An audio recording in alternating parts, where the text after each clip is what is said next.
Okay so guys, इस वाली video में हम लोग बात करने वाले हैं एफसीएफएस शेड्यूलिंग के बारे में। ऑपरेटिंग सिस्टम का ये काफी एक इम्पोर्टेंट टॉपिक है। अगर हम एग्जाम के पॉइंट ऑफ व्यू से बात करें, सेकेंड ईयर के स्टूडेंट्स के लिए ये काफी इम्पोर्टेंट टॉपिक है, ठीक है। और केवल एफसीएफएस ही नहीं, और भी सारे जितने भी टेक्निक्स होती हैं हम उन सबको डिस्कस करने वाले हैं। जैसे फॉर एग्जाम्पल तुम्हारी एसडीएफ भी एक टेक्निक होती है सॉल्विंग की, उसके अलावा एसआरटीएस भी होती है, ठीक है, एसआरटीएफ, ऐसे करके काफी सारी टेक्निक्स होती हैं। उन सब टेक्निक्स को सॉल्व करने का एक काफी आसान सी अप्रोच मैं तुम्हें बताने वाला हूँ इन वीडियो में। तो सबसे पहले स्टार्ट करते हैं हम एफसीएफएस से, ठीक है। तो एफसीएफएस सबसे आसान और बिगिनर्स के लिए ही बनाई गई है। एफसीएफएस टेक्निक के साथ हम लोग बात करेंगे ये एटी बीटी क्या लिखे हैं, इन पे जैसे जैसे हम लोग पहुंचते जाएंगे इन सबका मैं तुम्हें मतलब बताता जाऊंगा। तो तुम्हें इस वीडियो से पहले प्रायर कोई भी चीज देखने की जरूरत नहीं है। अगर तुम पहली बार में शेड्यूलिंग का टॉपिक समझ रहे हो तो तुम्हें ये पहली बार में ही समझ में आ जाएगा कि एफसीएफएस को कैसे तुम्हें सॉल्व करना है। तो जैसा कि तुम्हारा नाम सजेस्ट कर रहा है, फर्स्ट कम फर्स्ट सर्व, मतलब आपकी सीपीयू में जो भी सबसे पहले प्रोसेस आएगा ये उसको एग्जीक्यूट करता जाएगा। तो यहाँ पे अराइवल टाइम हमारे पास 4 प्रोसेस है। सबसे पहले P1, P2, P3, P4, right. हमारे पास 4 प्रोसेस है। अब 80 क्या है, इनका अराइवल टाइम है। अराइवल मतलब कि ये लोग क्यू में कब आ रहे हैं, रेडी क्यू में, ठीक है। तो फॉर एग्जांपल हम लोग मान के चलते हैं कि ये सेकंड्स में, तो ये 0 सेकंड्स पे आ रहा है, ये 1 सेकंड पे आ रहा है, ये 5 सेकंड पे आ रहा है और ये 6 सेकंड पे आ रहा है, ठीक है। बीटी क्या है, यहाँ पे बीटी है तुम्हारा बर्स्ट टाइम। बर्स्ट टाइम क्या होता है कि एक प्रोसेस करने में सीपीयू को कितना टाइम लगा, ठीक है। फॉर एग्जाम्पल सीपीयू को ये एक बुक है और यहाँ पे 2 दे रखा है, इसका मतलब ये है सीपीयू को इस बुक को पढ़ने में 2 सेकंड लगे, ठीक है। तो ये बर्स्ट टाइम तुम्हारा डिनोट करता है कि टोटल उस प्रोसेस को करने में कितना टाइम लगा।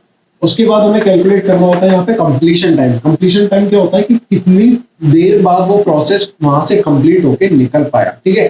फॉर एग्जांपल तुम अपना प्रैक्टिकल देने जाते होगे तो तुम्हारा रोल नंबर जितना भी होता होगा, फॉर एग्जांपल तुम्हारा रोल नंबर 1 है, ठीक है, तो तुम्हारा पूरा बैच जाता होगा 1 से लेके 15 या फॉर एग्जांपल 20 रोल नंबर तक का।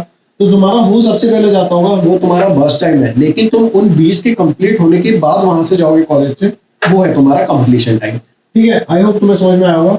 उसके अलावा टर्न अराउंड टाइम क्या होता है वो हम आगे डिस्कस करते हैं। सबसे पहले हम कंप्लीशन टाइम को निकालने का मेथड देखते हैं।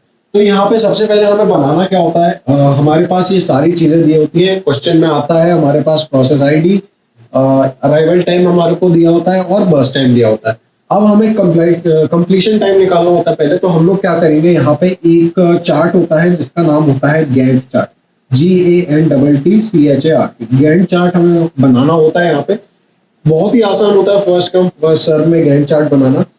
केवल एक सिंपल लाइन खींच लो। यहाँ पे तुम्हारे पास कितना है, 0 सेकंड दिया, तो यहाँ पे 0 से स्टार्ट करोगे, ठीक है। ये सिंपल एक तुम्हारा ग्राफ की तरह यहाँ पे लाइन है, ठीक है, गैंट चार्ट। अब इसमें यहाँ पे 6 सेकंड्स तक जा रहा है, हम लोग इसे 6 सेकंड तक ही लिखेंगे। लेकिन उससे पहले हम लोग यहाँ पे देखते हैं कि 0 सेकंड्स पे कौन सा प्रोसेस आया, P1, ठीक है। तो यहाँ पे गैंट चार्ट में हम लोग डिनोट करेंगे 0 सेकंड्स पे हमारे पास P1 आ चुका है। तो यहाँ पे हमने एक लाइन बना दी। कितने टाइम तक चला, यहाँ पे बर्स्ट टाइम कितना है इसका, 2 सेकंड। तो हमने यहाँ पे पूरा इसको चलाया 2 सेकंड तक, ठीक है। फॉर एग्जांपल यहाँ पे 2 था, तो यहाँ तक हमारा कौन सा प्रोसेस चला, P1, ठीक है।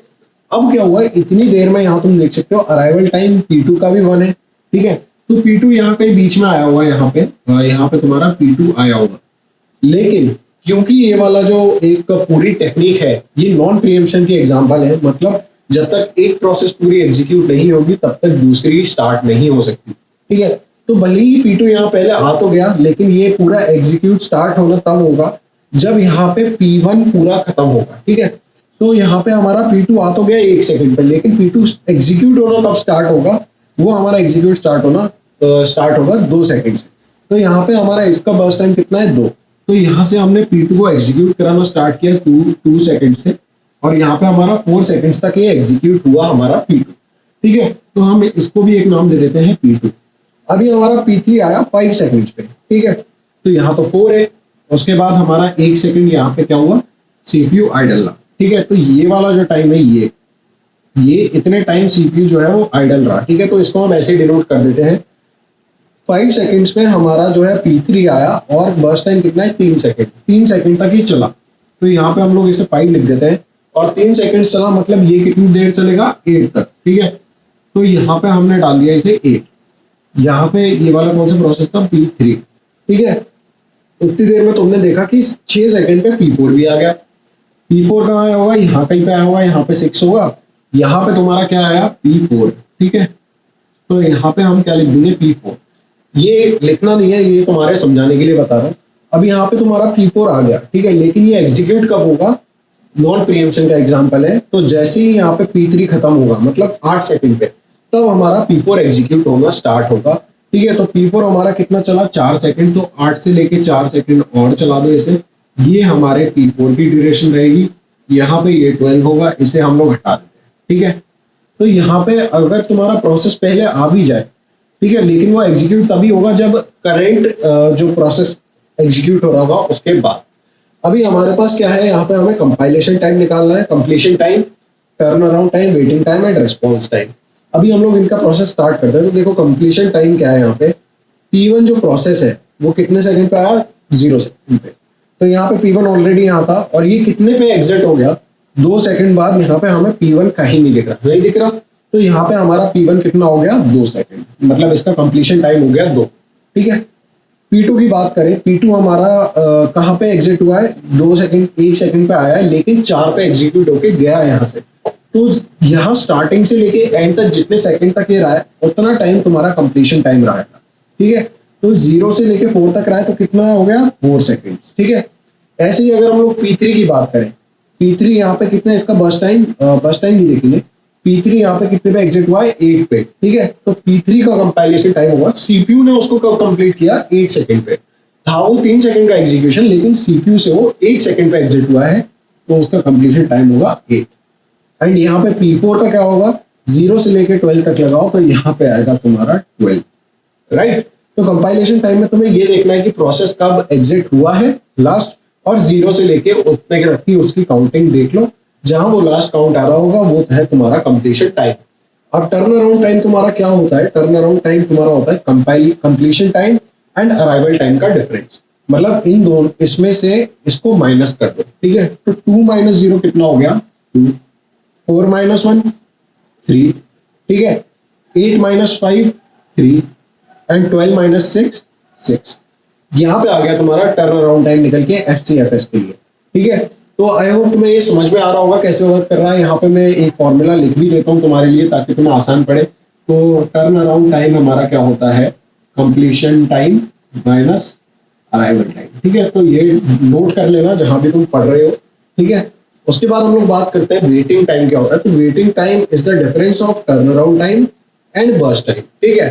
तो इसमें से इसको माइनस करना होता है। यहाँ पे इसका फॉर्मूला भी लिख देता हूं मैं। वेटिंग टाइम का फॉर्मूला क्या होता है, टर्न अराउंड टाइम, राइट, जो हमने इससे पहले निकाला, माइनस बर्स्ट टाइम। तो ये लिख लिया हमने बर्स्ट टाइम, ठीक है। तो turn around time minus burst time, 2 - 2 0, 3 - 2 1, 3 - 3 0 and 6 - 4 2, 0 1 0 2। ये ऑर्डर का इसमें आया है तुम्हारा वेटिंग टाइम, ठीक है। अभी हम लोग रेस्पॉन्स टाइम कैसे निकालते हैं। तो रेस्पॉन्स टाइम जो होता है पहली बार जब सीपीयू में वो प्रोसेस आया, माइनस अराइवल टाइम, ठीक है। इसमें तुम्हें चार्ट की मदद लेनी पड़ेगी। इसमें तुम्हें यहाँ से टेबल से देखने में काम नहीं चलेगा, केवल रेस्पॉन्स टाइम देखने के लिए तुम्हें गैंट चार्ट की भी जरूरत पड़ेगी, ठीक है। तो रेस्पॉन्स टाइम तुम कैसे कैलकुलेट करोगे, यहाँ पे सबसे पहले देखो P1 तुम्हारा आया 0 सेकंड पे, इसका अराइवल टाइम कंपेयर करो 0 सेकंड, इन दोनों को माइनस कर दो, इसको इसको और इसको, 0 - 0 0, ठीक है। अब P2 तुम्हारा कितने पे आया, यहाँ पे 1 सेकंड पे, 2 सेकंड पे आया एग्जीक्यूट होने। यहाँ पे कितना था अराइवल टाइम, 1 पे, 2 - 1 1। P3 कितने पे आया तुम्हारा, 5 पे, और अराइवल टाइम कितना था इसका, 5, तो इसका भी कितना हो गया, 5 - 5 0, ठीक है। और P4 कितने पे एग्जीक्यूट होने आया तुम्हारा सीपीयू में, 8 सेकंड्स पे। P4 अराइवल टाइम इसका कितना था, 6 सेकंड्स, तो 8 - 6 दैट इज 2। ऐसे करके तुम्हारा रिस्पॉन्स टाइम निकलता है, ठीक है। अभी हम लोग बात करते हैं कि वेटिंग टाइम और रिस्पॉन्स टाइम नॉन प्रीएम्पशन के प्रोसेसेस में सेम रहता है, ठीक है। तो इसको तुम कहीं भी डिनोट कर सकते हो या फिर मैं ही लिख देता हूँ कहीं भी, ठीक है।